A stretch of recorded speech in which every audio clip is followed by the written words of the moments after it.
அருளாளர் லாசரஸ் எனப்படும் தேவசகாயம் அவர்கள் தென் இந்தியாவின் திருவிதாங்கூர் மன்னராட்சியின் போது 1712ஆம் ஆண்டில் பிறந்தவர். அவரது இந்து மத பெற்றோர்களாகிய வாசுதேவன் நம்பூதிரி, தேவிகா அம்மா தம்பதியர் அவருக்கு நீலகண்டன் என்ற பெயரைச் சூட்டினர். இவர் அரண்மனையில் கருவூலத்திற்கு பொறுப்பாளராக பணியாற்றினார். தனது 33வது வயதில் கிறிஸ்தவத்திற்கு மதம் மாறிய இவர் திருமுழுக்கில் தேவசகாயம் என்ற பெயரை ஏற்றார்.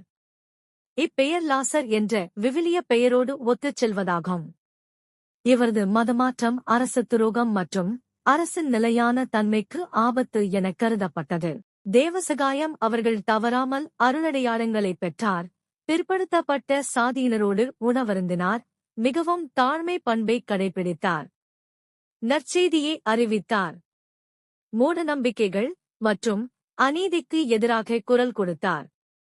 இவர் மீது சுமத்தப்பட்ட தவறான குற்றச்சாட்டுகளைத் தொடர்ந்து 1749ஆம் ஆண்டு பிப்ரவரி மாதம் 23ஆம் தேதி அரசர் இவரை கைது செய்ய ஆணையிட்டார். அவர் சிறையில் அடைக்கப்பட்டு மரண தண்டனைக்கு தீர்ப்பிடப்பட்டார். கரங்கள் கட்டப்பட்டு எருமை மீது பின்புறமாக அமர்த்தப்பட்டு ஊர்வலமாக அழைத்துச் செல்லப்பட்டார். பொதுவில் இரக்கமின்றி முள்சாட்டையால் அடிக்கப்பட்டார். அவரது காயங்களில் மிளகாய் பொடி தூவப்பட்டது. எல்லா துன்பங்களையும் பொறுமையோடும் மனமகிழ்வோடும் ஏற்றார் மறைசாட்சி தேவசகாயம்.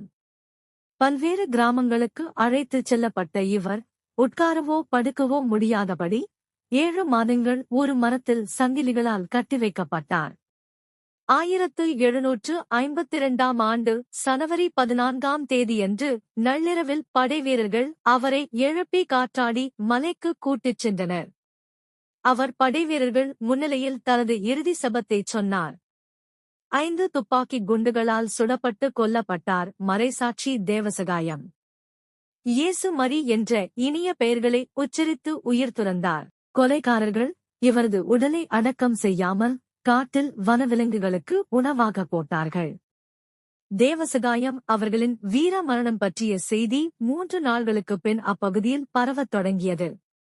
5 நாள்களுக்குப் பின் மக்கள் அவரது எஞ்சிய உடலை கண்டுபிடித்து அவற்றை மிக புகழ்பெற்ற கோட்டாறு புனித பிரான்சிஸ் சவேரியார் பேராலயத்தின் பலிபீடத்திற்கு முன்பாக நல்லடக்கம் செய்தனர். அன்றிலிருந்து தேவசகாயம் அவர்கள் திருமணமான முதல் பொதுநிலையினர் புனிதராகவும் மறைசாட்சியாகவும் கருதப்பட்டார். முன்னாள் திருத்தந்தை 16ஆம் பெனடிக்ட் அவர்கள் 2012ஆம் ஆண்டு டிசம்பர் 2ஆம் தேதி அவரை அருளாளராக அறிவித்தார்.